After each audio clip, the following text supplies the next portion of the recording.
ce webinaire, ce web rendez-vous, on ne les appelle plus webinaire, web rendez-vous, s'inscrit dans un cycle qu'on a appelé Explorer les modalités d'enseignement à distance et hybride. Et là, celui d'aujourd'hui, il est plus orienté sur les SHS et notamment l'enseignement des langues avec Elke Nissen, que je vais vous présenter tout à l'heure. Quelques éléments de contexte pour ce web rendez-vous.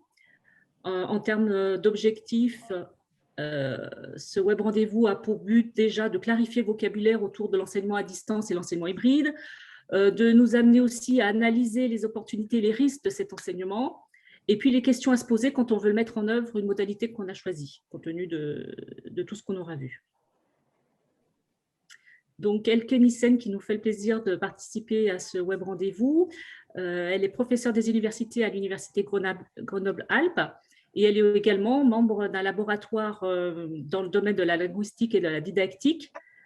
Et puis, elle est aussi responsable d'un parcours de master sur la didactique des langues et l'ingénierie pédagogique dans le numérique. Et donc, ces domaines de recherche et d'enseignement, c'est la didactique des langues et les dispositifs hybrides et médiatisés. Elle ne sera pas seule, Elke, aujourd'hui, puisqu'on l'accompagne. Donc, les 3 établissements, l'UCLI, le NTPE et l'INSA, se sont associés pour vous proposer cette offre de formation. Et donc, je vais laisser Franck se présenter. Merci. Franck Bertucca, j'appartiens au...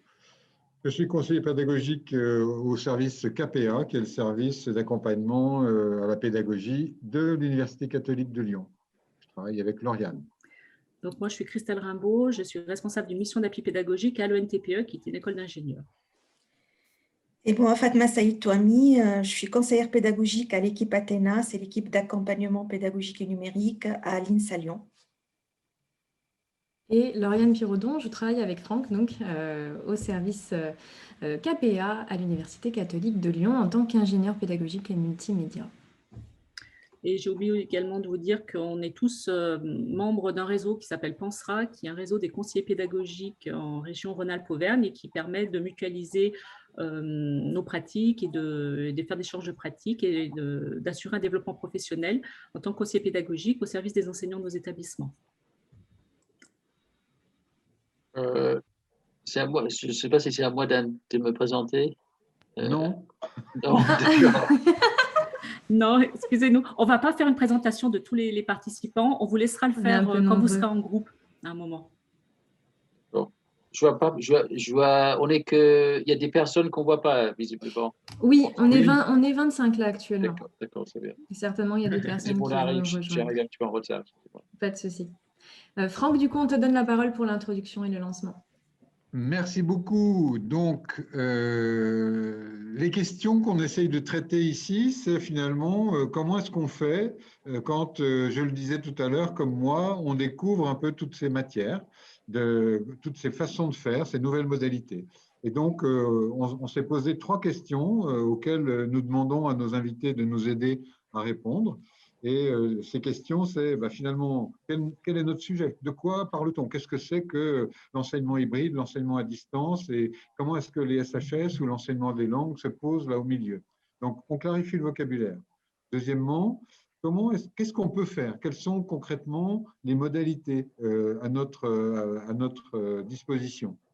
Et puis, la dernière question, c'est une question qui m'est chère personnellement, c'est de faire en sorte qu'en sortant d'ici, vous soyez, le plus grand nombre d'entre vous, ait l'idée de dire « Ah bah tiens, voilà, j'ai trouvé une idée que je vais pouvoir appliquer, quelque chose que je vais pouvoir mettre en œuvre dans mes cours à moi. » Voilà, donc la troisième question, c'est comment je fais, comment on peut faire. Et donc, je n'ai pas pris la main, merci. Alors, pour lancer toutes ces questions, on vous a posé une question au moment de l'inscription. Et donc, il fallait choisir 2 ou 3 mots-clés pour qualifier votre expérience de l'enseignement dans vos disciplines, à distance ou hybride. Et vous voyez comme moi que le mot qui sort, là, qui nous saute aux yeux, c'est l'interactivité, c'est c'est le poids que l'interaction prend tout d'un coup quand on se trouve devant nos étudiants avec les écrans entre nous. Voilà. Et puis, il y a la question, j'aime bien le mot renversant. J'aime bien le mot angoisse aussi, parce que toutes ces questions sont effectivement des choses qui nous inquiètent quand on ne connaît pas et qu'il faut qu'on découvre. On a développé tout un ensemble de compétences et il va falloir que je me taise vite. Donc, je me tais bientôt pour permettre à Elke de dire son commentaire à elle. Oui, merci. Et puis, bonjour d'abord à tout le monde. Effectivement, en regardant ces mots, je pense qu'on peut distinguer 3 catégories. La première catégorie, c'est la catégorie positive. On a du amusant, passionnant, motivant. Donc, c'est chouette. C'est vrai que moi aussi, je considère ça en général, ce genre de pratique, formation à distance et surtout formation hybride comme un très grand bac à sable où on peut expérimenter plein de choses et puis les tester, voir si ça marche, comment ça marche et puis en tirer des leçons après pour ses propres enseignements. Et puis la deuxième catégorie, c'est celle des outils et des activités. Donc, on a Zoom, on a du mind mapping, etc. Donc, relativement neutre. Et puis, une catégorie qui est négative. On a la pauvreté, l'angoisse, chronophage. Oui, aussi, c'est effectivement, ce sont des pratiques qui sont chronophages parce qu'il faut planifier beaucoup de choses, il faut les anticiper, il faut les mettre en place. Comme dit, il faut aussi tester des choses. Mais ça disons qu'en ce moment, tout le monde, je pense, est convaincu que ça en vaut la chandelle parce que sinon on ne pourrait pas enseigner. Et puis même par d'autres temps et même après, donc ces pratiques en temps de pandémie, c'est vrai qu'on peut gagner pas mal. On y reviendra aussi, mais par exemple en termes de flexibilité, en termes de modification des approches pédagogiques ou faire des activités qui n'étaient peut-être pas possibles avant. Donc, modifier ces pratiques aussi, donc découvrir de nouvelles choses de manière plus générale pour nous-mêmes, mais aussi pour les étudiants.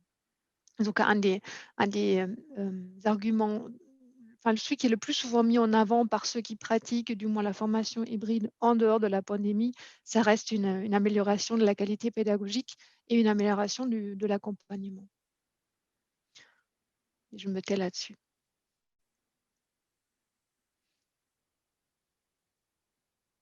Voilà, je disais merci, merci Elke. Donc, juste quelques mots pour figer le sujet, qui est donc notre première partie. De quoi parle-t-on? Quelles sont nos définitions finalement? On va commencer très traditionnellement par définir de quoi nous parlons, les spécificités de l'enseignement à distance en HSS, pour clarifier le vocabulaire que nous allons partager. Et là encore, nous avions un sondage, et avec une citation qui est à droite. Quelles sont, selon vous, donc, les caractéristiques d'un enseignement à distance ou hybride en SHS par rapport à d'autres? Eh bien, un besoin d'échange, d'interaction pour pratiquer la langue ou affiner sa compréhension d'un sujet, la confronter avec celle des autres participants. C'est vrai qu'ici, on a quasiment tous les éléments clés, les pivots autour desquels vont s'articuler nos façons de travailler. Échanger avec les autres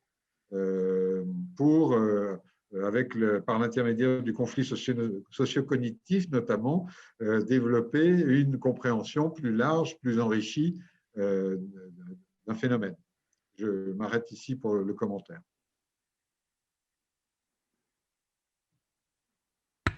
Elke, du coup, je vous donne la main. Hop. Et normalement, vous avez le contrôle. Oui, c'est bon, ça marche, merci. Donc, pour une clarification des termes qui vont être utilisés, donc formation à distance ou en bref FAD, donc c'est quelque chose qui existe, ça dépend comment on le prend. Donc, au début, il y avait quelque chose qui s'appelait formation par correspondance et ça, c'est né en 1840 avec l'invention du timbre-poste. Donc, ça remonte à il y a pas mal de temps déjà.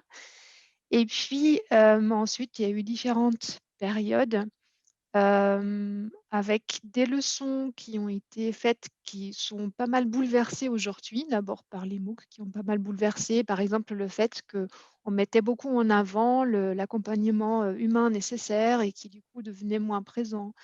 Donc des formes aussi pas forcément très magistrales qui sont bouleversées aussi. Puis avec la période actuelle de la pandémie, c'est pareil, on bouleverse à nouveau des choses qu'on tenait un petit peu par acquis, mais qu'il est parfois utile de ramener. Donc, comme vient de le dire Franck, par exemple, cette composante socio-cognitive, donc tous ces aspects de la théorie socio-constructiviste sont effectivement extrêmement importants dans ces contextes-là. Et c'est effectivement un des aspects que je mettrai en avant plus particulièrement encore avec les SHS.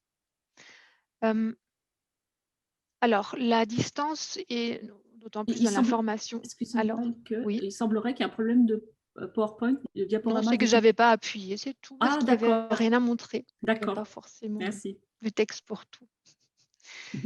Donc, le distanciel, ou plutôt déjà la formation à distance de manière générale, est déterminée par la non-coprésence physique des acteurs. Donc, acteur, c'est l'enseignant. Et ou le tuteur, du coup, c'est les apprenants avant tout. Il peut y en avoir d'autres dans les coulisses, mais qui n'interviennent pas directement dans la situation de formation et d'apprentissage. C'est aussi le recours au numérique. Donc, avant, on parlait de formation par correspondance, et depuis qu'il y a recours à tout ce qui est digital ou multimédia, comme on l'appelait avant, on parle de formation à distance. Dans ce type de formation, il y a une scénarisation. Ça veut dire que on va planifier le déroulé et puis on va l'afficher, le rendre disponible pour que l'apprenant puisse s'en saisir et puisse savoir ce qu'il a à faire et quand il a à faire, comment il l'a à faire et par quel outil aussi. Et reste donc une composante très large pour tout ce qui est formation, la composante de l'accompagnement, et sur laquelle on reviendra encore plus tard. Donc, à côté de ça, il y a la formation hybride, avec deux composantes, le distanciel et le présentiel. Donc, pour le distanciel, ce sont les mêmes critères qui vont s'appliquer que pour une formation à distance. Il y a la non-coprésence physique des acteurs et on a un recours au numérique, mais qui n'est pas exclusif. C'est-à-dire qu'on a toujours le droit d'utiliser des livres, par exemple, ou on a toujours le droit d'utiliser le téléphone. Ça peut quand même être des composantes présentes. Et donc, le présentiel, ou à contrario, donc on a une coprésence physique des acteurs, ou du moins une partie des acteurs. Ça peut être un groupe d'apprenants, ça peut être un sous-groupe avec un enseignant. Et on a quand même la possibilité éventuelle de recourir au numérique, par exemple, en faisant appel à un document partagé pour écrire. Avec une scénarisation articulée, ça veut dire que le distanciel et le présentiel vont être mélangés, mixés ensemble, mais dans une scénarisation qui les combine et qui les articule. Ce qui exclut donc de fait de ce genre de définition des formations avec, par exemple, un présentiel et puis juste des petits ajouts à distance, mais qui ne seraient pas véritablement intégrés et pas véritablement pensés dans l'avancement et dans la planification. Et toujours, chose importante, un accompagnement. Accompagnement donc, qui se fait par l'enseignant ou le tuteur, peu importe comment on veut l'appeler. Au fait, dans ces situations, c'est souvent les deux termes qu'on utilise. Mais ça peut aussi être, par exemple, des pairs qui peuvent prendre en charge une partie de l'accompagnement. Il peut y avoir un soutien technique externe, etc. Donc, ce n'est pas forcément uniquement l'enseignant qui prend tout ça en charge. Et puis donc des interactions. Ça, c'est un constat qui vient du fait que lorsqu'on observe des formations hybrides qui se mettent en place, et c'est quelque chose qu'on avait fait par exemple avec Christian Degache à un moment donné, où à Grenoble s'était mis en place un certain nombre de formations hybrides en langue, et on a essayé de voir ce qui influence sur la scénarisation et sur le fait que c'est des formations qui sont conçues mais qui évoluent beaucoup. Et c'est justement parce que les enseignants souvent s'en servent, comme je l'ai dit, un peu comme bac à sable. Ils voient ce qui marche, ce qui ne marche pas. Et ce sont des types de formations qui sont très souvent adaptés au fur et à mesure en vue de s'améliorer de plus en plus. Et ces interactions étaient un facteur fréquent pour cette évolution. Et lorsqu'il n'y avait pas d'interaction prévue, ben, les concepteurs ou enseignants, dans ce cas de figure, les ont intégrés parce que ça a tout simplement manqué. Par exemple, un apprenant qui, à distance, a une question, enfin dans la phase distancielle, a une question et ne peut pas la poser, bah, ça lui pose problème. Il va contourner le dispositif, va quand même envoyer un email à l'enseignant alors que ça n'avait été pas prévu. Et donc, du coup, les enseignants en question se sont retrouvés avec une gestion de messagerie qui devenait difficile. Et certains auteurs, comme justement Garrison et Vaughan, par exemple, plaident énormément pour le fait aussi que l'interaction est une composante inextricable de ce type de formation, en font justement la richesse aussi, de même que les différentes formes de pédagogie active qui sont souvent mises en place dans ce type de formation. Alors, il ne s'agit pour une formation hybride, c'est distinct de ce qu'on peut appeler une bi- ou co-modalité. Ça veut dire que ce que vous pratiquez éventuellement lorsque vous avez un demi-groupe d'étudiants devant vous dans la salle et un autre demi-groupe à distance qui assiste au même cours en même temps, mais sans qu'il y ait une scénarisation particulière qui est prévue pour ça. Donc, dans ce cas-là, on serait dans la bi- ou co-modalité, mais pas dans la formation hybride. Alors, je vais passer aux définitions de l'asynchrone et du synchrone. Donc, asynchrone, c'est tout simplement le fait que ce ne soit pas simultané. Donc, par exemple, un forum va permettre une communication asynchrone où chacun répond un peu quand il peut, quand il veut, avec une temporalité qui, en général, est différée. Et à contrario, le synchrone va être quelque chose de fait en temps réel. Et c'est là que souvent, il peut y avoir une assimilation de ce qui est distanciel synchrone et de ce qui est pris en charge en général dans les formations hybrides autres qui existaient avant par le présentiel. Donc, c'est très largement les mêmes fonctions. Alors, pour m'expliquer un peu plus, il y a donc des choses qui sont tout à fait parallèles. Il y a le fait donc, de la simultanéité. Par exemple, c'est ce qui permet de travailler l'interaction orale ou de pratiquer l'interaction orale. C'est aussi en distanciel synchrone et en présentiel qu'on peut maintenant, grâce à Zoom par exemple, assez facilement changer de modalité de travail. Avant, ce genre d'outil avec des sous-salles et des sous-groupes, c'était quelque chose d'extrêmement compliqué et complexe. Mais aujourd'hui, voilà, c'est facile de changer d'une modalité à l'autre. Et puis, c'est aussi lorsque cette composante est là, souvent, aux yeux des apprenants, c'est celle-ci qui va rythmer la formation. C'est-à-dire que si, par exemple, vous avez une formation avec une rencontre synchrone toutes les 2 semaines, bah, il est très fréquent que les étudiants vont vraiment viser cette rencontre-là dans leur tête. Et ils vont aussi travailler en vue de ça. Et si jamais ils n'ont pas bien saisi le dispositif, vont même dire pour l'autre partie, oh, j'ai beaucoup de devoirs en dehors de ça, alors que c'est du distanciel qui est parfois pleinement intégré et pas juste des devoirs se rajoutant. Par contre, évidemment, on a dans le présentiel synchrone un média interposé, ce qui n'est pas le cas pour le présentiel. Je reviendrai sur cet élément un petit peu plus en détail plus tard. Donc, c'est quand même pas tout à fait identique, évidemment.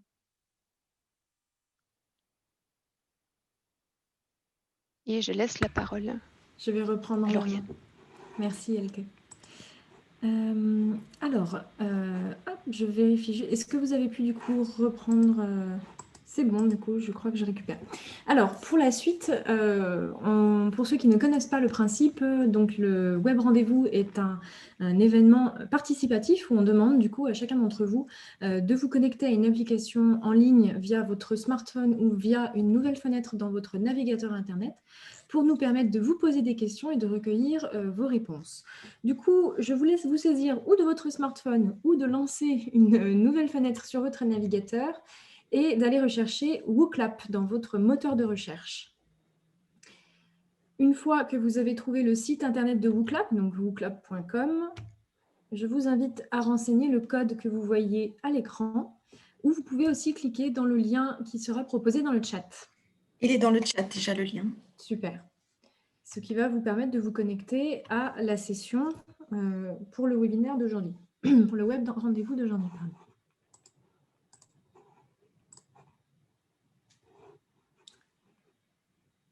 Et voilà, j'attends un petit peu. Tout le monde est en train d'arriver tranquillement. On voit en bas le nombre de participants qui se connectent. Vous avez à l'écran les éléments qui vous permettent de vous connecter si vous n'avez pas le lien sous les yeux ou le code qui est ici. Ok. Alors, tout à l'heure, on était une trentaine de personnes. Donc, je vais attendre encore un petit peu avant de lancer la première question. Vous pourrez continuer de vous connecter au fil de l'eau. Et je lance la question, la première question. Faites-vous des liens entre les activités synchrones présentielles et distancielles asynchrones que vous proposez dans vos enseignements? Donc, je vais masquer un peu les résultats le temps que tout le monde réponde.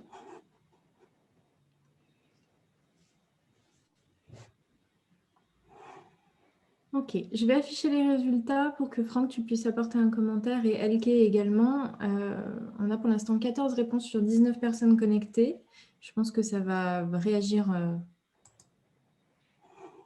en temps réel s'il y a des apports. Oui, quasiment 60% des participants qui font le lien entre ces activités dans leurs enseignements. Moi, j'y vois quelque chose de très positif. D'ailleurs, je disais 60%, mais non, on a tout le tiers d'entre nous qui font ça tout à fait. Alors, il faudra voir ce que ça recouvre comme réalité, ce que ça veut dire, mais je trouve ces résultats très encourageants. Elke? Oui, ça a été très bien dit. Je ne peux que amender dans ce sens. En fait, on n'a aucune réponse vraiment négative. Personne n'a dit pas du tout. On a une personne qui a dit plutôt non, mais ça reste une possibilité. Donc, disons que visiblement, vous êtes nombreux à être conscients qu'il faut absolument lier les deux, que c'est très important. Et pas forcément encore entièrement convaincu des pratiques, peut-être. C'est peut-être comme ça que j'interpréterai les résultats.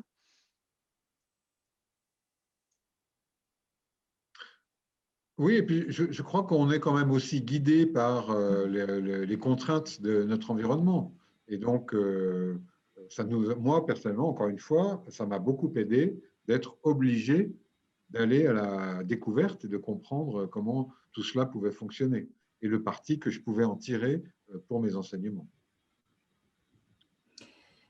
Ok, je pense qu'on a obtenu les dernières réponses des participants. La question reste ouverte jusqu'à la prochaine, donc on en aura d'autres. Donc je vous invite à ne pas fermer la fenêtre que vous aviez ouverte pour renseigner vos réponses, car du coup ce sera opérationnel dès qu'on pourra vous poser une nouvelle question.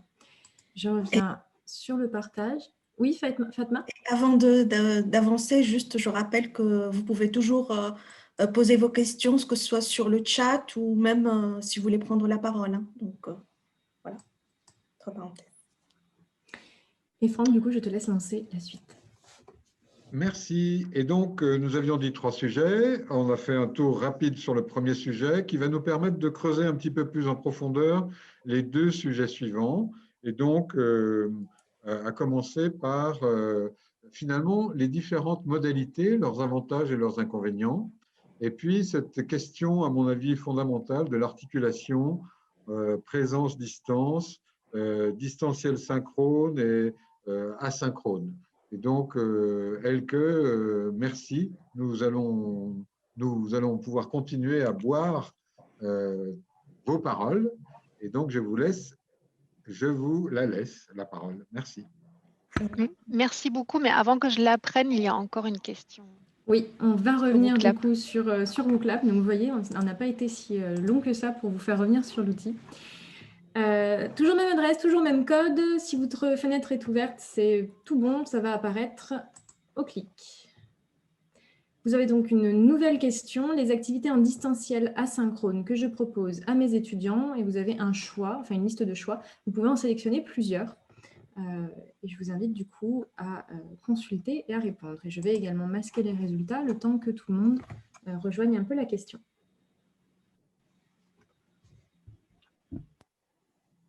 excusez-moi, le journal de bord, est-ce que vous en pouvez parler un peu plus en détail? Je ne connais pas cet outil ou cette activité. Alors, un journal de bord, c'est par exemple un outil où on demande aux apprenants de noter ce qu'ils ont fait, les difficultés qu'ils ont pu avoir et ce genre de choses-là qui peut parfois ou souvent être exploité à la fin en vue de rédiger un texte réflexif, par exemple, sur les propres pratiques en tant qu'apprenant. Merci. Pour ma part, j'appelle ça un carnet réflexif. D'accord, merci beaucoup.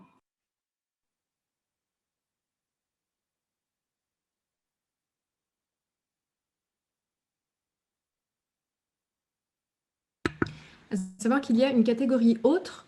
Bien sûr, vous êtes invité à laisser dans le chat les activités qu'on n'aurait pas listées. C'est-à-dire qu'on est obligé de faire une forme de sélection pour pouvoir un peu lire les réponses et les tendances. Néanmoins, s'il y a des activités qui vous semblent intéressantes et que vous souhaitez partager, n'hésitez pas à la mettre dans le chat.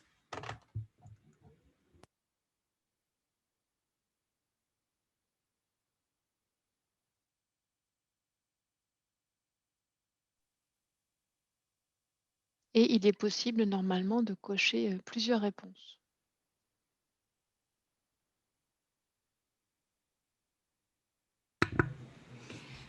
Ok, donc on a 16 participations sur les 22 connexions recensées. Je vais afficher les résultats pour le moment.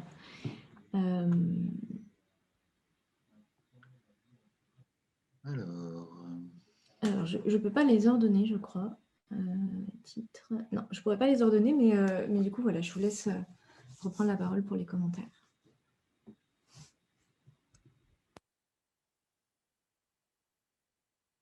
Alors moi, personnellement, comme je suis plutôt un tradi, un ancien, j'aurais mis en avant les travaux de groupe comme quelque chose de connu, puisque dans la vraie vie d'avant, j'utilisais déjà pas mal les travaux de groupe. Et je suis très intéressé de voir que par exemple, les activités autocorrigées ou les forums sont aussi pas mal utilisés. Et puis l'ancien aussi voit que les productions orales, les productions écrites évidemment, mais avec un fort choix porté sur le travail de consultation de ressources, ce qui effectivement a été un des éléments qui nous est venu en tête rapidement. Elke, le regard de l'experte peut-être? Alors, je soulignerai le même élément en premier, c'est-à-dire le travail en groupe. Je suis surprise, mais très positivement qu'il y ait autant de travail en groupe qui soit mentionné. Disons que c'est souvent un peu une absente de ce type de formation. Du coup, je serais curieuse de savoir à titre personnel si c'est surtout dans les salles. Ben non, là, c'était asynchrone. Donc, on n'est pas dans les sous-salles Zoom. Alors, du coup, voilà. Très bien, je mets positivement en avant. Et du coup, en contraste par rapport à ça, l'absence d'outils de gestion du temps ou de calendrier. Ce qui veut donc dire qu'il y a du travail en groupe, mais pas nécessairement de proposition d'outils pour que le groupe se gère au niveau de son temps, au niveau d'un calendrier. Donc, ça fait peut-être déjà une petite suggestion de mise en place du coup. Forme de discussion, pas très étonnant, je pense. C'est effectivement quelque chose qui souvent est proposé, après plus ou moins scénarisé, c'est-à-dire qu'on peut imaginer des tâches qui sont liées ou non. Souvent, c'est plus efficace quand il y a des tâches concrètes qui sont liées. Et puis, finalement, on a eu aussi un journal de bord, 2 réponses en faveur des activités pour apprendre à apprendre, donc visiblement aussi des activités réflexives et puis métacognitives qui se mettent en place. Donc, très intéressant, très mélangé. Je m'arrête là pour mon commentaire. Merci. On a Véronique aussi dans le chat qui précise qu'elle a proposé des activités grammaticales en ligne et des compréhensions orales en ligne également, pour compléter, j'imagine, une réponse de type autre. Ok, super. Merci tout le monde. Je laisse la question ouverte s'il y en a qui souhaitent encore se connecter pour y répondre. Même principe que tout à l'heure, ne fermez pas. On a d'autres questions qui arrivent sur WooClap et que vous pourrez du coup voir sur votre écran. Elke, je vous rends le contrôle à distance. Parfait, merci. Et moi, j'allume mon micro, ça peut être bien aussi.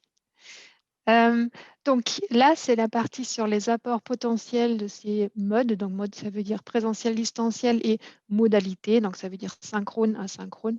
Mais comme déjà dit, dans ces contextes-là et surtout dans le contexte actuel, on peut souvent très largement assimiler les fonctions du présentiel et du distanciel synchrone.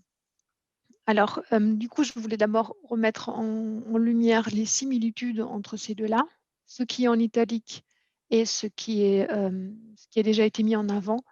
Mais donc, par rapport à cette simultanéité possible existante dans les deux, je voulais ajouter aussi donc, du coup, la possibilité de donner un feedback immédiat, mais aussi le fait de pouvoir obtenir en tant qu'étudiant une aide immédiate, donc, qui est souvent très prisée.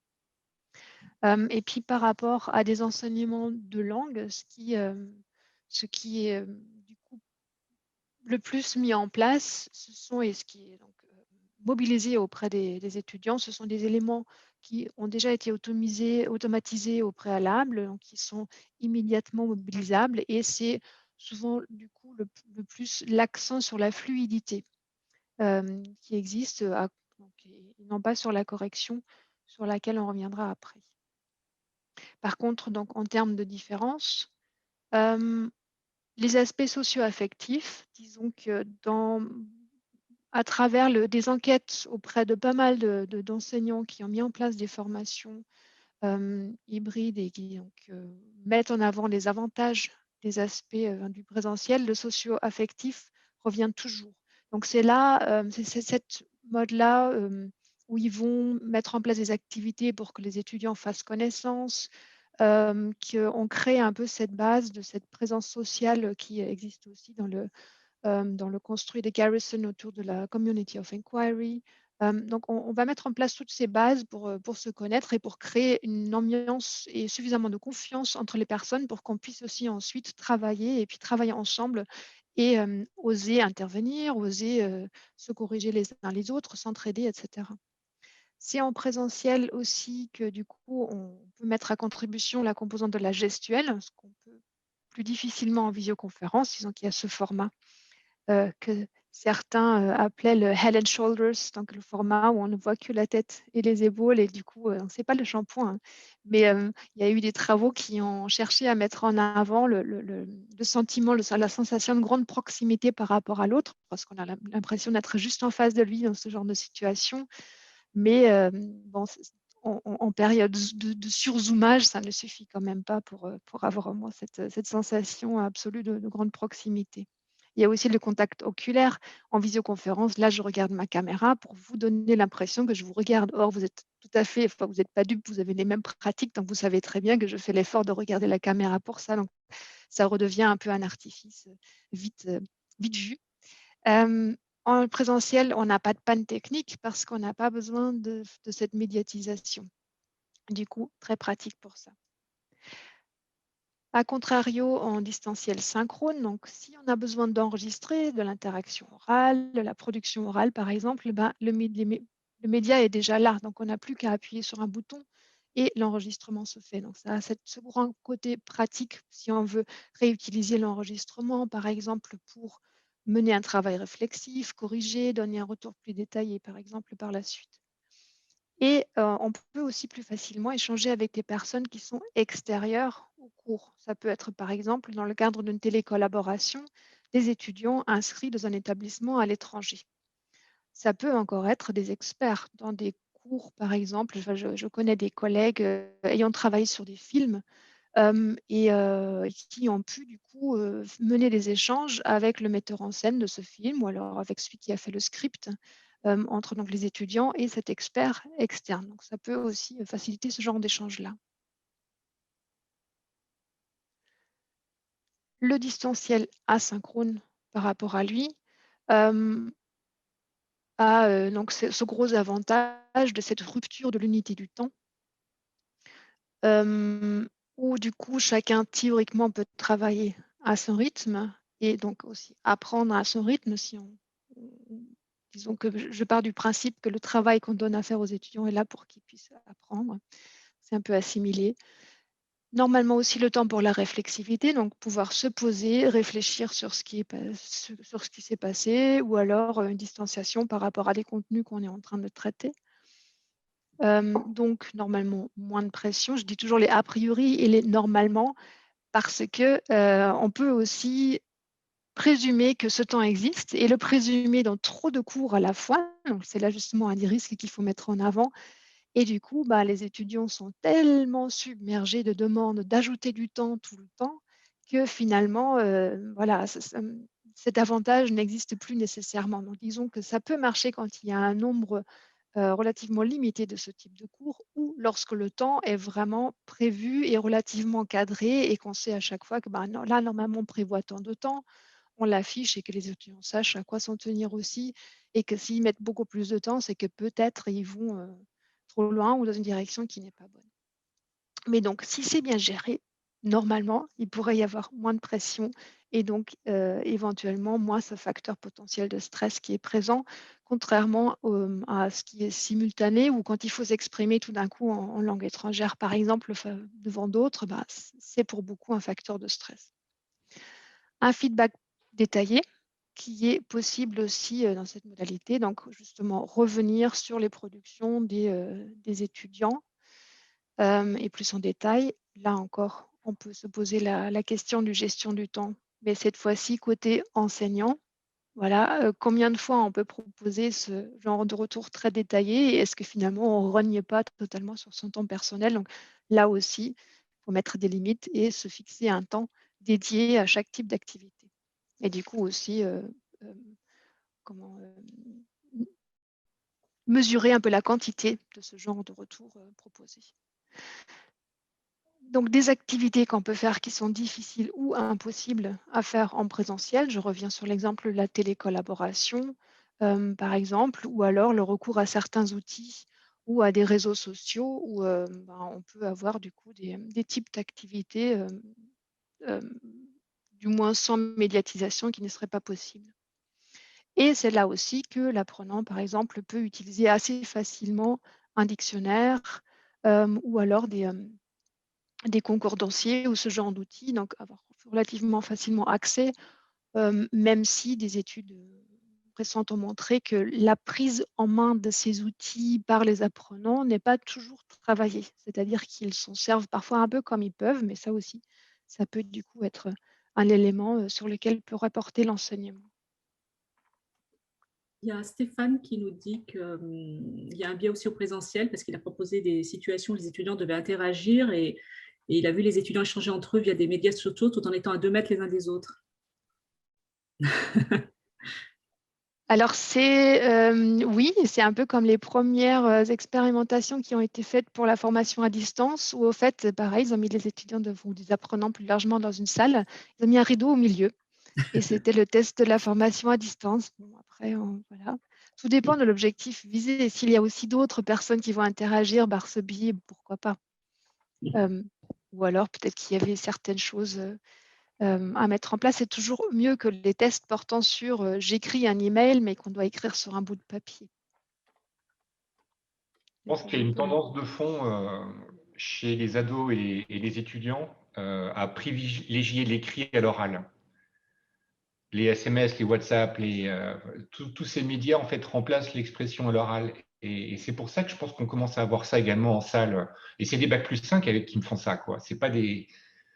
Donc je pense qu'il y a également un super effort à faire de notre part pour justement peut-être mettre dans la règle du jeu que les médias, on les ferme. Et puis on travaille un peu à l'ancienne, au moins pour cette partie de pratique linguistique, quoi. Mais ouais, ils sont chauds. Cette tendance, elle est peut-être encore plus marquée en langue, non, de privilégier l'écrit à l'oral. Ça cache la misère, oui. Et puis, il y a recours à des outils facilement, justement parfois trop facilement accessibles. L'oral plus difficile. Mais bon. J'ai aussi un exemple contraire de personnes qui disent c'est orthographique, du coup, qui vont plus facilement faire des enregistrements audio que de recourir à l'écrit. Mais bon, ça devient un peu des exceptions quand même. Je voulais rajouter un commentaire qui était de... oui, donc effectivement de ne pas oublier la possibilité donc de pouvoir laisser la possibilité aux apprenants de poser des questions, comme déjà tout à l'heure, voire éventuellement de prévoir du travail en petits groupes. Vous l'avez déjà mentionné dans vos pratiques, donc c'est super. Après, on sait aussi par les observations qui ont pu être faites que lorsqu'il y a trop de travail en groupe, ben, ça peut aussi être un facteur de mécontentement parce que du coup, si un des membres du groupe n'avance pas comme c'était prévu ou souhaité, les autres en pâtissent. Donc, il faut quand même que ce soit relativement, enfin, que ça reste relativement limité. Pratiquer du feedback par les pairs, proposer des votes pour les différentes propositions qui ont été faites, ce genre de choses pour stimuler un peu l'entraide ou la critique constructive aussi par les pairs du coup. Et bien sûr, lier ces aspects de l'asynchrone et du synchrone, mais ça je reviendrai dessus juste après. Et en termes d'outils, bien sûr, proposer des outils qui sont adaptés, mais relativement faciles à prendre en main, sinon accompagner la prise en main et puis ne pas non plus en proposer un trop grand nombre lorsque leur utilisation n'est pas relativement transparente. Donc, pour le travail langagier, donc là, le distanciel asynchrone va surtout servir de révision ou de révision plus particulièrement de production langagière, de faire des répétitions à l'oral de ce qu'on a entendu au préalable. Et c'est là qu'on va souvent plus mettre l'accent sur la correction langagière ou alors sur le travail ou l'emploi de formes complexes.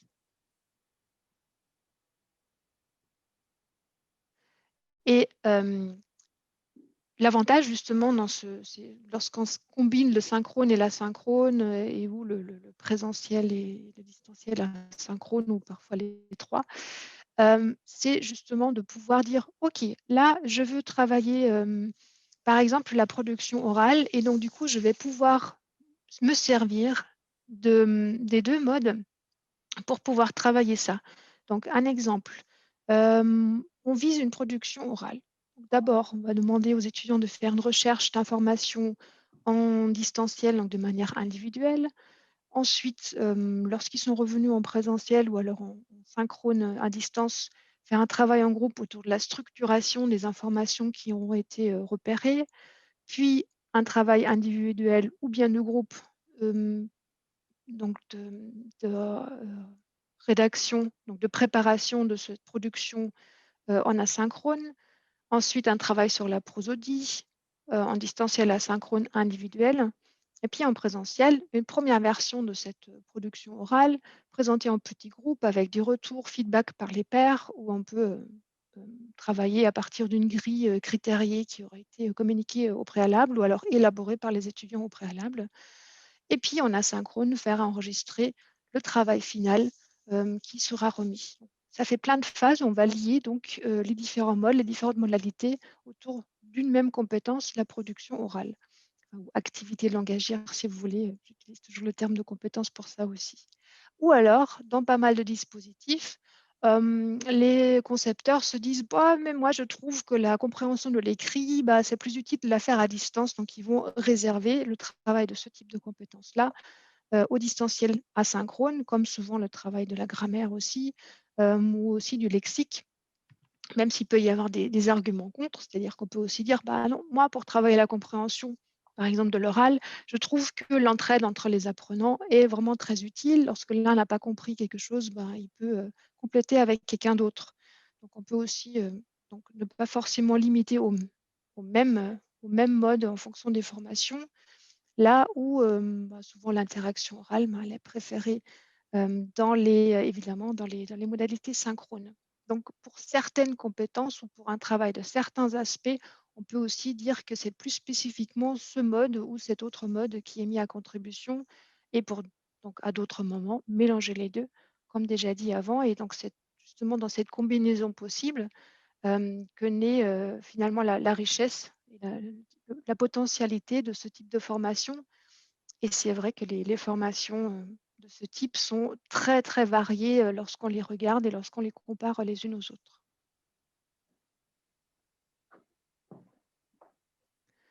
Alors, quelques rapides points de vigilance là-dessus. Donc, un temps expansif, j'en ai déjà parlé. Côté étudiant, attention donc, à imaginer un temps pour chaque type d'activité qu'on prévoit, sachant qu'on prévoit toujours un petit peu plus de temps en distanciel qu'en présentiel parce qu'il faut se connecter, il peut y avoir des problèmes de connexion, il faut enregistrer le document, etc. Et puis côté enseignant, pareil, beaucoup d'enseignants dans cette phase de pandémie ont dit bah, je suis débordée, j'en peux plus. Parce que d'une, c'est ajouter une phase de planification qui n'était pas prévue telle qu'elle, parce que quasiment aucune des activités n'était prévue dans la modalité où elle a été finalement délivrée. Donc il fallait tout revoir, tout regérer. Mais même lorsqu'il n'y a pas cette urgence, donc ça prend du temps. C'est un temps qu'il faut prévoir et lorsqu'on le peut, ce qui n'est pas toujours le cas dans la phase de pandémie, c'est vrai que d'abord mettre en place une chose, voir si ça marche et puis augmenter au fur et à mesure, c'est pas mal. Comme ça, on avance et on grandit un peu au fur et à mesure sans se surcharger d'un coup, en fait. J'ai aussi eu de la part de pas mal d'enseignants dans certaines universités la question, mais oui, mais est-ce que j'ai besoin, moi? Enfin, ils se sentaient obligés au fait d'être là tout le temps et de se montrer tout le temps, comme si c'était à eux de porter tout ce cours, de donner tout l'accompagnement, d'être tout le temps aussi disponible pour répondre à des questions. Donc, la réponse évidente était non, on ne peut pas. Enfin, on n'est que des humains aussi, donc on ne peut pas tout contrôler. Non plus, par contre, se rendre disponible à certains moments, par exemple, en disant bah, moi, je fais une séance hebdomadaire. Si jamais vous avez des questions, bah, c'est tel jour, telle heure, et puis bah, les étudiants viennent ou ne viennent pas. Et donc, toujours la grande question, est-ce qu'il y a une place suffisante pour les interactions? Ça aussi, c'était un des grands manques constatés de la part de beaucoup d'enseignants dans cette période-ci, surtout en langue. Le manque d'interaction possible. Et du coup, certains se reprennent justement maintenant en disant, par exemple, je suis en contact proche là, avec une collègue à Grenoble dans des cours d'allemand. Elle avait mis en place des formations hybrides déjà avant, elle les avait adaptées en phase de pandémie. Et finalement, elle est pas suffisamment contente parce qu'elle trouve que même les phases synchrones ne prévoyaient pas assez d'échanges entre les étudiants. Donc, chose qu'elle reprend dans la phase actuelle aussi. Et je laisse la parole. Merci beaucoup, Elke. Effectivement. Pardon, juste Franck, on a un commentaire en rapport à ce que Elke proposait sur le temps de Norio Miyara dans le chat qui dit si l'on a une infinité de temps, ce serait effectivement bien de combiner différentes modalités de travail. En réalité, l'enseignant est accablé par la quantité de copies à corriger sans pouvoir alléger les autres tâches. C'est ce qui remonte souvent, c'est-à-dire cette tension entre les différents temps qui incombent à l'enseignant, entre la recherche, l'enseignement, les tâches administratives, et après, dans l'enseignement aussi, la conception, l'animation, la correction et l'évaluation. Oui, effectivement, c'est un fait, surtout, encore une fois, dans cette phase de pandémie où on est dans l'urgence tout le temps, et aussi parce qu'on ne sait jamais quand on va rebasculer dans d'autres conditions d'enseignement, donc on ne sait pas non plus dans combien de temps on pourrait réutiliser ce qu'on faisait les autres années, par exemple, sans trop avoir à modifier. Donc, c'est vrai que cette urgence, elle n'est pas très propice à son bien-être personnel déjà, et puis ça rajoute toujours aux autres choses. C'est un fait. Après, disons que certains enseignants ont mis en place aussi des stratégies pour dire bon, ok, là, je ne peux pas, c'est juste trop de temps, donc là, je vais demander aux étudiants de chercher des informations sur telle chose et préparer ceci, donc mettre plus à contribution, sachant qu'il faut quand même que ça reste aussi dans un cadre faisable pour les étudiants. Et d'autres, et de manière très générale, le constat qui a été fait, je pense, pour toutes les disciplines, c'est de vraiment se centrer sur ce qui est absolument essentiel et ce qui était peut-être un peu moins indispensable que d'autres choses, de peut-être passer outre pour une fois et se centrer sur ces choses vraiment absolument directement en lien avec les objectifs d'apprentissage du cours. Oui, en effet. Merci. On est obligé effectivement de faire de choisir parfois et donc de supprimer un certain nombre de choses auxquelles on aurait aimé pouvoir avoir recours. Alors, nous allons innover en vous mettant à travailler en groupe. On parle d'un web rendez-vous participatif. Et donc, l'idée, c'est que vous allez être répartis d'une façon complètement objective, puisque c'est la machine qui va le faire, en trois groupes. Donc, il y aura 3 situations pédagogiques, une sur la classe inversée, une sur le travail de groupe à distance, une sur des activités auto-correctives individuelles à distance. Et en 20 minutes, on vous donne un petit travail. Alors, je suis en train de cliquer, voilà. On vous donne un petit travail à faire. Donc, il y aura une situation à analyser. Les textes vous seront donnés. C'est un Framapad, hein, c'est ça? Oui. Qui sera partagé. Donc, vous analysez la situation ensemble. Vous déterminez un porte-parole.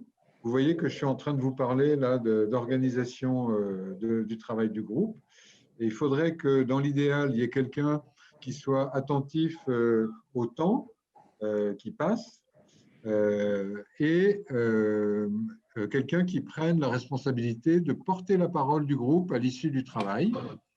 Donc, on a une vingtaine de minutes. Et là, je vais faire appel à mes collègues conseillères pédagogiques pour dire comment concrètement on fait. C'est Fatma qui va travailler voilà, à la répartition des groupes. On va vous mettre les liens dans le chat pour vous montrer un peu à quoi ressemblent les Framas. Donc, vous avez tous accès à un document qui va ressembler à ceci, avec simplement donc, le rappel d'où est-ce qu'on est en première partie. Ce qui va vraiment être intéressant pour vous, c'est rapidement le déroulé de l'activité et la situation détaillée avec la question qu'on vous propose de travailler collectivement. Et en dessous du document, donc un Framapad, le principe, c'est une prise de notes collaborative. Donc, toutes les personnes qui se connecteront sur votre lien pourront commenter en direct sans besoin de se connecter, de créer de compte ou quoi que ce soit. Et du coup, j'avais peut-être arrêté le partage d'écran, du coup, Fatma, je ne sais pas, est-ce que tu as besoin que je l'arrête ou pas? Oui, tu peux l'arrêter. Ouais. Je suis en train de créer les salles, donc on aura 3 salles. On fait 3 salles, c'est bon? Oui. Oui. Ouais. Pour chaque situation. Et donc, je vais vous affecter dans les salles.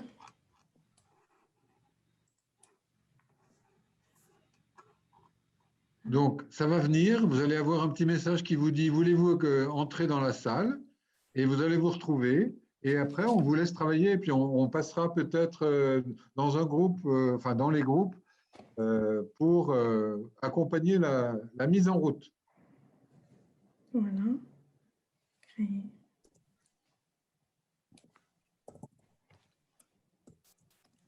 Donc, on a salle 1, salle 2 et salle 3. Et on va commencer. Est-ce que on vous envoie on met sur le chat les liens vers les Framapad. Donc, j'ai mis sur le chat le Framapad du groupe 1. Alors, attention, parce que du coup, les messages entre Christelle et Fatma, du coup, vous avez mis 2 fois le message. Donc, il y a d'abord. Je laisse le groupe 1, Christelle le les groupe mettre 2. alors. Je te laisse Christelle les mettre pour ne pas. Il nous reste les le mettre. groupe 3. Voilà. Oui. Voilà. Maintenant, vous avez tout, je pense. Ouais. Donc, je pense qu'il faut faire la répartition. Voilà, la répartition est faite. C'est bon. Est-ce que vous avez des questions ou je lance? C'est bon, le travail de groupe. C'est bon. Allez, c'est parti. L'idée ici maintenant, c'est de, vous voyez, c'est écrit, de prendre 1 minute. Normalement, il y a une personne choisie dans chaque groupe. On vous propose de nous dire en 1 minute ce que votre groupe a déterminé comme réponse à la question. Donc, juste rapidement rappeler ce que c'était que la question qui était posée, la situation en un mot, et puis dire vos propositions. Mais alors, attention, en 1 minute. Qui commence? On va peut-être commencer dans l'ordre, par le groupe 1, comme ça. Allons-y.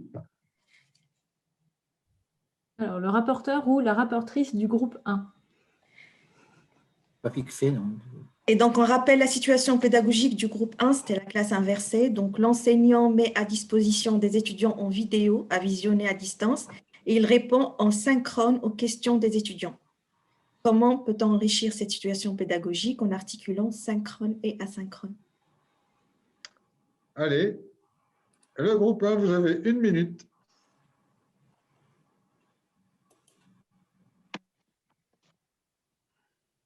Mais la réponse, c'est toujours le format, quelles que soient les modalités. Le principe, c'est qu'on dépose soit un document audiovisuel vidéo, soit les documents purement audio. Et ensuite, les élèves travaillent d'abord chez eux en autonomie. Ensuite, ils, comment dire, présentent leur analyse devant les autres. Mais juste à ce moment-là, il y a plusieurs modalités possibles. Soit donc, on utilise les cours, mais plutôt le comodal, dans mon cas. Et sinon, dans le cas de Monica, c'était plutôt les forums.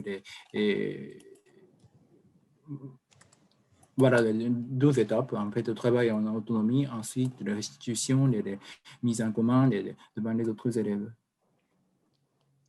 D'accord. Devant les autres élèves aussi bien que devant l'enseignant, évidemment. Entendu. Merci beaucoup.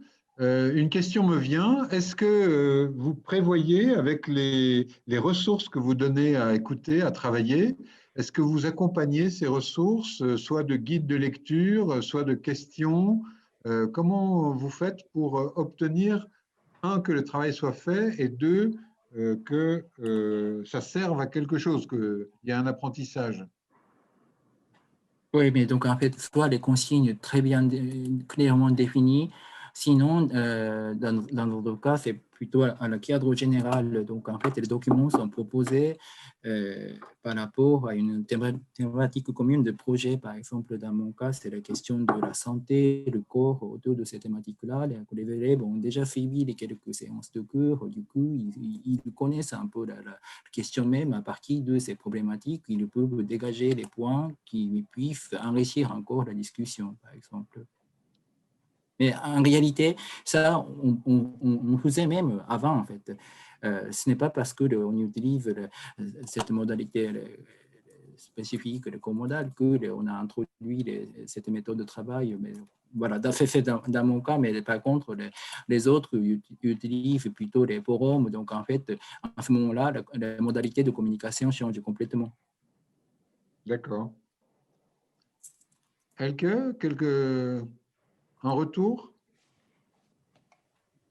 Oui, donc juste peut-être pour compléter, donc, ce qui a déjà été dit, je pense que c'était déjà bien, avec des éléments très bien. Donc oui, de guider cette activité distancielle, c'est important pour que, voilà, une fois qu'on a à consulter un document, quoi vraiment en faire, quelles leçons en tirer, quoi en retenir et sur quoi travailler exactement, proposer des aides à distance éventuellement, on reviendra là-dessus un petit peu plus tard.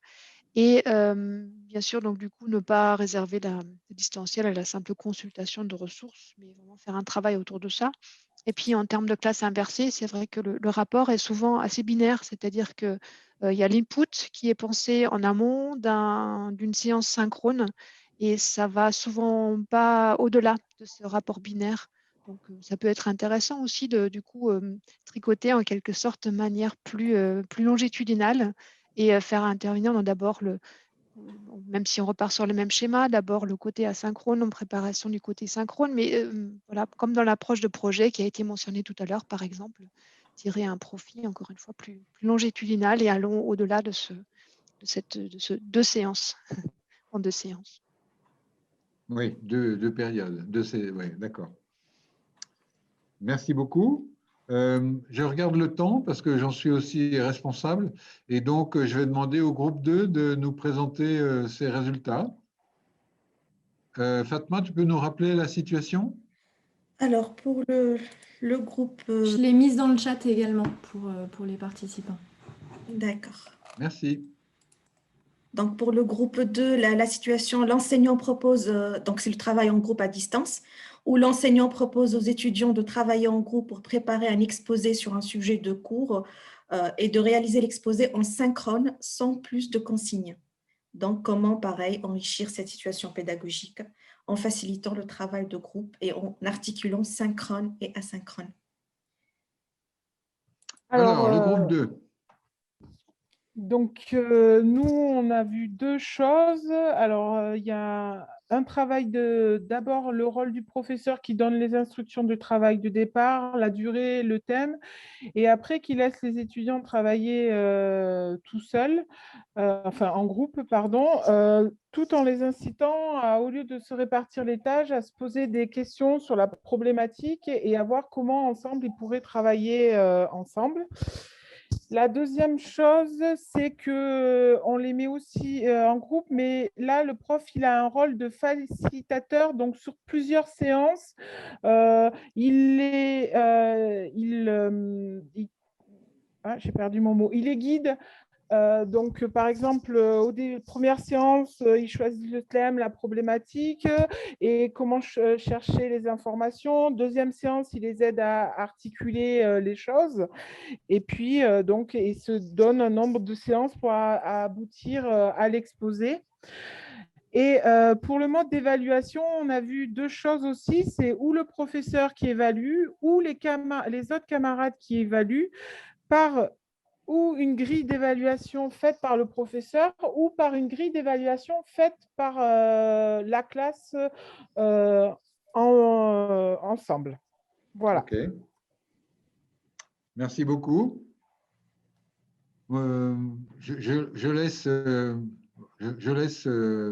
Elke ou mes collègues faire un commentaire s'ils le souhaitent.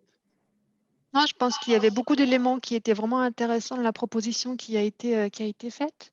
Donc, l'incitation à ne pas juste se répartir les tâches, mais de vraiment réfléchir finalement aux bénéfices que peut apporter ce genre de travail-là. Mettre aussi en lumière la méthodologie de travail. Donc, on travaille sur les stratégies. Donc, c'est une très bonne idée aussi, je pense. Donc, effectivement, le savoir comment gérer ce groupe, proposer des étapes de travail que le groupe s'approprie ou non. C'est très bien. Je pense qu'on peut aussi éventuellement parler de cet exposé en tant que tel. Que font ceux qui ne font qu'écouter, justement? Est-ce qu'on ne peut pas aller au-delà et leur donner une tâche aussi? Donc, ça n'est plus dans le côté travail en groupe, mais c'est dans le côté exposé. Par exemple, faire prendre des notes et faire un rendu à partir de ces notes-là, ou alors préparer à l'avance, regarder ce travail dans la phase préparatoire et préparer déjà une question par rapport à ça, ou faire un commentaire qui doit être pertinent par rapport à ce qui a été élaboré. Donc, plein de façons d'impliquer finalement les autres et de ne pas juste leur faire subir une présentation des autres où ils s'endorment parfois un peu. Moi, par exemple, on est beaucoup dans les dans l'argumentaire, les autres sont obligés de prendre des notes et c'est eux qui vont mener le débat après l'exposé. C'est pas moi en fait. Je mets un modérateur qui va répartir la parole, que ce soit en présentiel ou en distanciel, parce qu'on a les deux. Je mets un modérateur qui répartit la parole et qui limite le temps de parole aussi pour que tout le monde puisse parler. Mais c'est les étudiants, c'est les autres de la classe qui doivent mener le débat. Moi, en fait, je suis là juste pour... juste pour passer le temps. Non, juste pour gérer les petits couacs, mais c'est l'idée que c'est eux qui interviennent tous justement pour pas que certains se mettent à dormir sur leur chaise. C'est ça, super, ouais, ça va exactement dans ce sens-là. Merci beaucoup. Eh bien, je pense que nous pouvons maintenant, Fatma, si tu veux bien, présenter la situation du troisième groupe et demander au troisième groupe de nous dire les résultats de son travail. Le troisième groupe, donc, il a travaillé sur les activités autocorrectives individuelles à distance. Pour le cas d'un enseignant qui propose des activités de grammaire autocorrectives individuelles en asynchrone sur un site, il propose ensuite un test en synchrone. Et pareil, donc la question, comment enrichir cette situation en articulant synchrone et asynchrone? Le groupe 3. Bon, bah, du coup, je pense que je vais me lancer. On n'était pas beaucoup d'enseignants, mais c'était quand même très intéressant notre discussion. Donc, on a dit, alors on peut, effectivement, il y a plusieurs possibilités de faire ce lien entre l'asynchrone et le synchrone. Donc, on peut utiliser, par exemple, des tests plutôt classiques, en fait, sur Moodle, leur faire ces tests-là, à veiller, bien sûr, à vraiment faire un bon feedback sur ces activités autocorrectives. Ça semble important à beaucoup, pour qu'il n'y ait pas seulement une note à la fin, mais vraiment un feedback sur ce qu'ils ont peut-être encore à apprendre, et aussi revenir dessus en cours. Et après, par contre, en synchrone, par exemple, faire jouer des équipes sur la même thématique avec un outil, par exemple, collaboratif comme Quizlet, les faire jouer en Quizlet Live, pour qu'ensuite, ça soit vraiment acquis dans leur apprentissage, ou faire, par exemple, un Kahoot dès le départ et le faire en asynchrone, puisque les quiz sur Kahoot, on peut les faire en asynchrone, et on peut ensuite faire, par exemple, un test en synchrone, puisqu'ils aiment beaucoup ce challenge quand on est en synchrone. Ce que moi je fais par exemple aussi, c'est quand il y a des tests grammaticaux plutôt classiques en asynchrone, c'est ensuite je fais créer aux élèves des jeux sur Learning Apps sur cette thématique grammaticale. Donc ça ne prend pas beaucoup de temps parce que c'est un site très ergonomique, et ensuite ils jouent les jeux des autres. Donc c'est très ludique, et en même temps, s'ils n'ont pas compris, ils ne vont pas pouvoir créer le jeu. Voilà, c'est des idées qu'on a apporter, et en disant, voilà, donc il ne faut pas que non plus que ça soit que ludique, il faut bien sûr que les notions soient bien acquises, et qu'il y ait un feedback vraiment de qualité, notamment quand c'est en asynchrone. Super, merci beaucoup. J'aime bien l'idée de créer des jeux, l'idée en fait de réutiliser d'une façon un peu détournée les concepts qui ont été vus ou les notions à retenir. Merci. Elke? Oui, mais je pense qu'il y avait plein de bonnes idées aussi, donc pas grand-chose à rajouter. Ça m'échappe ce que je voulais dire, je m'excuse. Si, peut-être proposer une entraide aussi entre les apprenants déjà en distanciel ou encore en présentiel, avec, voilà, il y a eu ça à faire, j'ai pas compris telle et telle chose, donc tiens, on se met ensemble, on travaille autour de ça. Et sinon, voilà, je pense que toutes les bonnes idées ont déjà été dites. Parfait. Voilà donc, on a dépassé un petit peu notre temps initial, mais ce n'est pas très grave. Je pense que nous pouvons passer à la suite. Et c'est Elke qui reprend la main. Il n'y a pas d'animation, donc pas forcément besoin. Donc, par rapport à cette articulation donc, entre présentiel et distanciel, elle est importante. Pourquoi? Parce qu'on observe sinon souvent que, du moins entre synchrone et asynchrone, sinon, on observe sinon souvent que les étudiants, ils vont être présents dans les séances synchrones et ils ne vont pas forcément faire ce qui a été demandé en asynchrone, ils ne vont pas non plus forcément prendre en main la formation et avoir la proactivité qu'on attend de leur part pour vraiment s'investir dans ce type de formation qui est plus demandeuse que des formations entièrement présentielles, parce qu'il faut parfois justement se dire tiens, je m'y mets, il faut gérer son temps, il faut gérer les outils, en cas de panne, il faut savoir où trouver de l'aide et comment obtenir cette aide-là, etc. Donc, c'est forcément plus demandeur. Donc, des choses qu'on peut faire pour que l'apprenant s'approprie davantage cette formation, c'est de lui faire percevoir que tout va ensemble et qu'il y a vraiment cette cohérence générale qui fait que normalement, ça devrait l'aider pour s'investir dans l'ensemble de la formation, dans l'ensemble des modalités et des modes proposés. Et un des facteurs pour ça, c'est donc l'alignement pédagogique, que certains appellent aussi alignement constructif, c'est la même chose. Ou Biggs, qui est à l'origine de ce principe-là, a tout simplement mis en avant le principe que, surtout dans l'enseignement universitaire, l'enseignant, il vient en ayant en tête ses objectifs pédagogiques. L'étudiant, lui, ça dépend.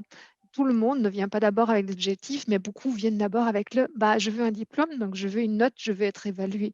Et donc, ils vont travailler en vue de ce qui va être évalué.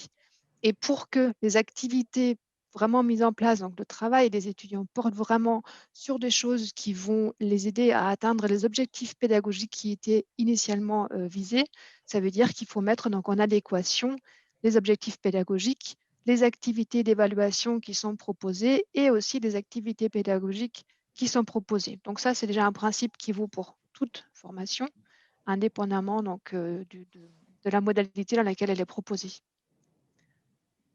Et puis, plus particulièrement par rapport à la formation hybride, au début, je pensais qu'il y avait une grande particularité des formations hybrides en langue, tout simplement parce que dans le cadre du dispositif iSup, dont vous avez déjà entendu parler dans ces non plus webinaires, mais web rendez-vous, il y a donc une catégorisation et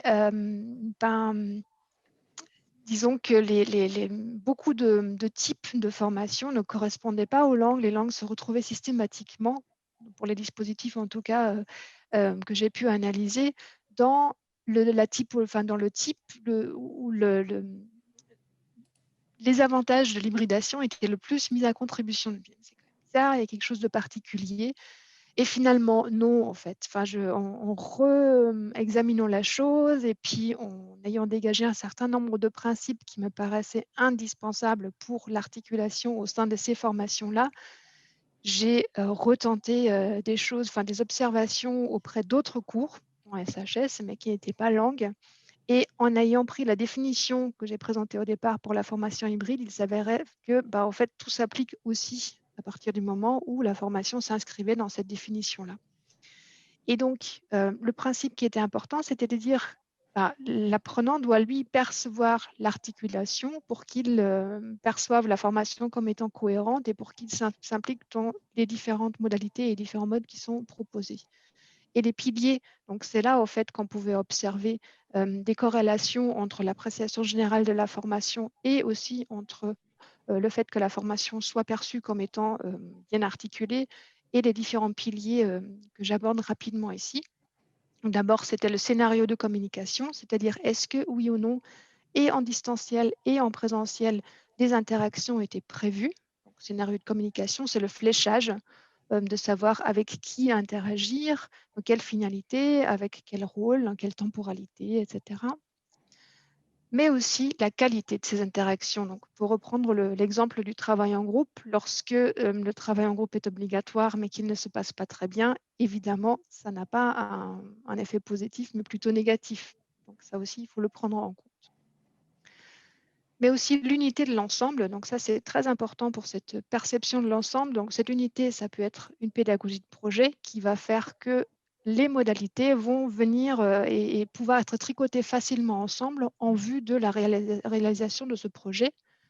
Ça peut être de manière plus faible un lien thématique entre les différentes composantes ou encore une compétence spécifique visée. Par exemple, si vous travaillez sur la compétence interculturelle, c'est celle-là qui peut venir articuler les différentes modalités.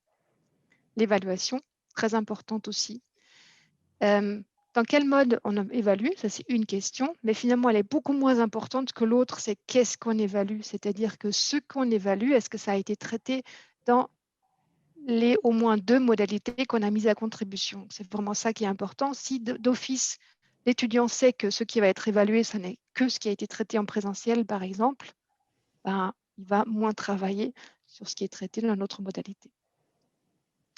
Et puis, le facteur temporel, comme déjà dit, on peut jouer sur le rythme et puis faire en sorte que l'apprenant perçoive un certain rythme dans la formation.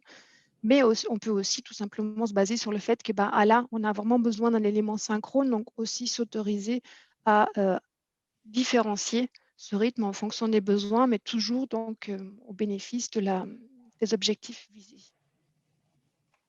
Donc, pour avancer très rapidement sur cette question de l'autonomie, les formations à distance, les formations hybrides sont très largement hétérostructurées. Ça veut dire donc que c'est surtout le concepteur ou l'enseignant qui va proposer des activités à faire.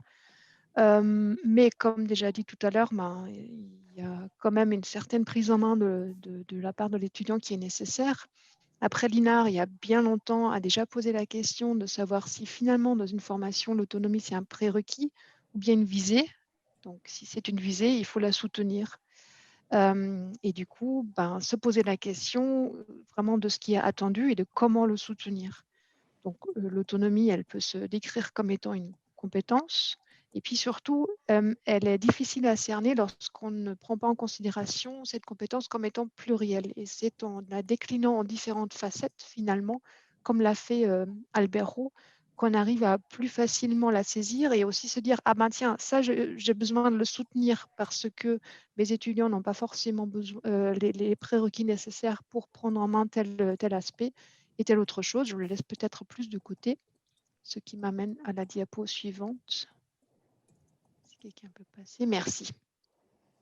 Donc, ce tableau-là est basé sur les différents types d'autonomie proposés par Albert Roux, où j'ai juste rajouté l'aspect langagier pour les langues, avec une définition que j'ai retraficotée, mais surtout pour vous donner à chaque fois un exemple pour un soutien possible. Donc, je ne suis pas en train de dire qu'il faut soutenir toutes ces compétences-là, mais de dire, voilà, tel type de compétence est important, compétence d'autonomie, et c'est donc ça qu'il faut que je soutienne dans le cadre de ma formation.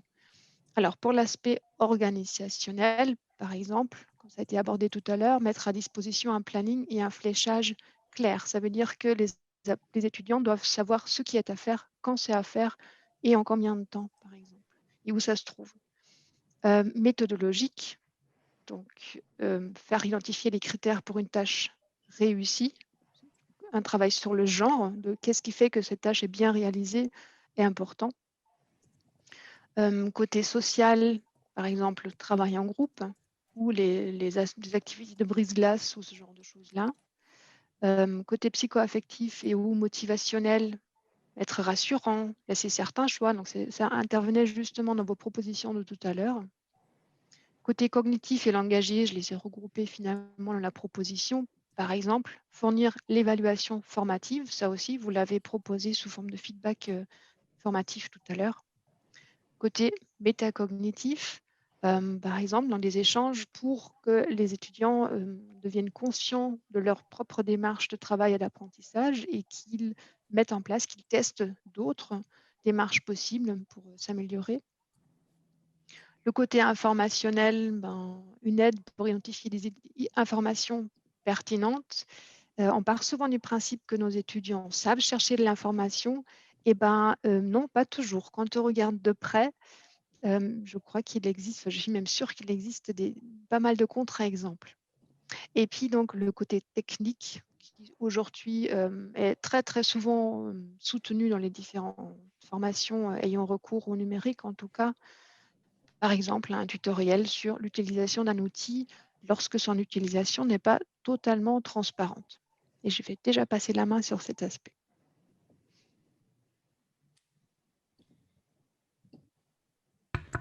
Merci Elke. Retour, et c'est la dernière fois, sur le WooClap, du coup, smartphone ou navigateur, même code, même lien. Alors, je regarde, en plus, il y a eu quelques réponses complémentaires depuis tout à l'heure. Merci beaucoup. S'il y a des personnes qui souhaitaient, voilà, il y a encore une dernière réponse qui s'est ajoutée.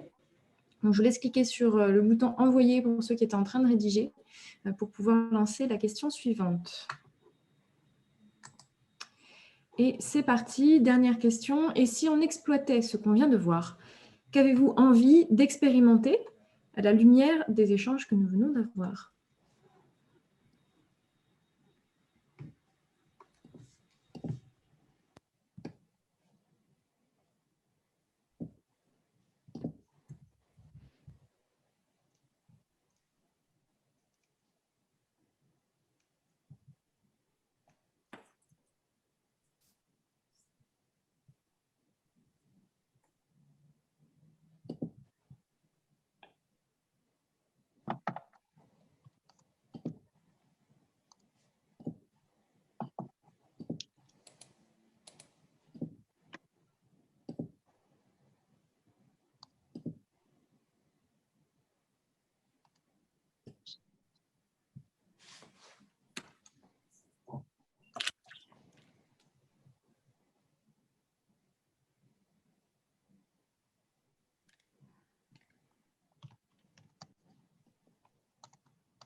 Alors, je vais juste peut-être commenter pendant que les personnes postent leurs commentaires, parce que le forum est intervenu 2 fois.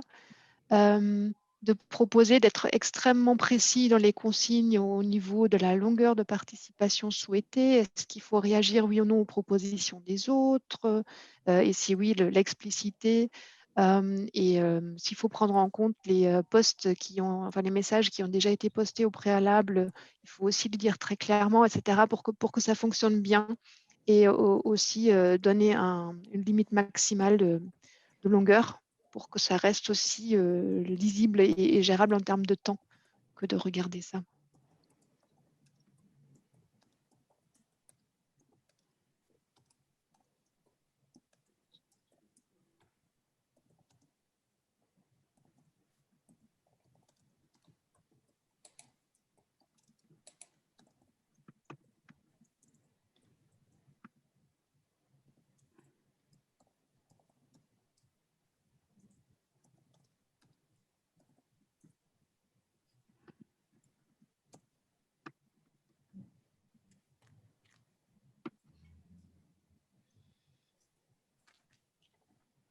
Bon. Même chose que pour la précédente question, si vous voulez continuer à remplir, à répondre à cette question, faites-le s'il vous plaît, bien sûr. Nous allons maintenant laisser le mot de la fin à Elke et puis nous ferons une toute petite conclusion d'ordre organisationnel. Oui, donc je vais juste reprendre différents éléments qui avaient été abordés. Donc, des questions à se poser quand on met en place ce type de formation à distance ou hybride. Quelle est finalement la plus-value du mode ou de la modalité à laquelle on a un recours? Pourquoi celle-là? Et quels seraient les avantages potentiels de l'autre? Est-ce que donc les deux s'intègrent dans un scénario commun? Et puis, comme on vient de l'aborder, est-ce que l'apprenant est en mesure, à travers ce qui lui est proposé dans le cadre de cette formation, de la prendre en main, donc d'être acteur de cette formation et d'être éventuellement proactif, donc ce qui revient à la question des autonomies qui viennent d'être posées, lesquelles soutenir et pourquoi? Super rapide. Merci beaucoup. Alors, pour tout le monde, évidemment, tout ce que nous avons dit aujourd'hui, tout ce que Elke nous a apporté, vous voyez toute la bibliographie qui est là, sera à votre disposition. On va vous envoyer une synthèse de vos évaluations, mais je laisse la parole à Fatma pour cela. Merci Franck. On va poursuivre la réflexion grâce à la suite des séries des web rendez-vous pédagogiques qui sera mise en place prochainement. Donc, on aura un prochain rendez-vous le 29 avril sur l'évaluation des apprentissages des étudiants à distance, le 6 mai sur les TP hybrides ou à distance et le 3 juin sur la conception de son enseignement avec l'outil ABC Design Learning. Nous vous rappelons aussi qu'il y a une série de webinaires proposés par l'AIPE sur l'enseignement hybride et à distance.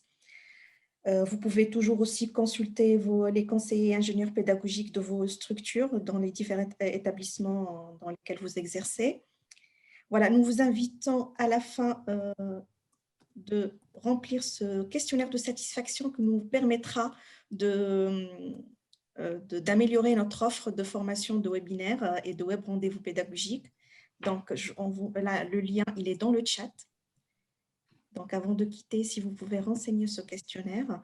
On vous enverra par mail toutes les ressources sous forme de Padlet, donc les références, le diaporama, plus tard l'enregistrement aussi de ce web rendez-vous.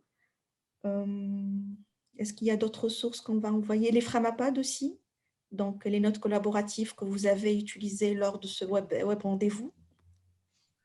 Et avant qu'on ne se sépare, je n'ai pas assez insisté sur les remerciements que nous pouvons vous faire, Elke, parce que le travail que vous avez fourni, les ressources, tout ça, c'était d'un poids, d'une profondeur tout à fait remarquable. Donc, merci beaucoup de ces apports précieux.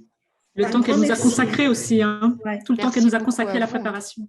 Un grand merci à toi, enfin à tous les participants, à Elke en particulier d'avoir accepté cette invitation pour enrichir le webinaire et pour tout le temps qu'elle a passé pour alimenter le contenu de cette rencontre.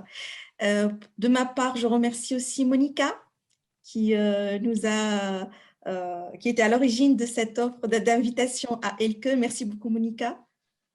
Non, merci à Elke, à vous. Merci, j'étais contente de revoir Monica aussi. Et les autres. Et s'il vous plaît, ne partez pas sans avoir mis votre réponse à l'évaluation dont le lien est dans la discussion. Voilà. Et n'hésitez pas, si vous avez d'autres questions par rapport à tout ce qu'on a vu, voilà. Vous pouvez nous contacter par mail. Alors, merci. Merci.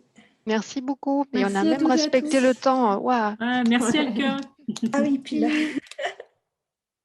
Merci beaucoup, à bientôt. À bientôt.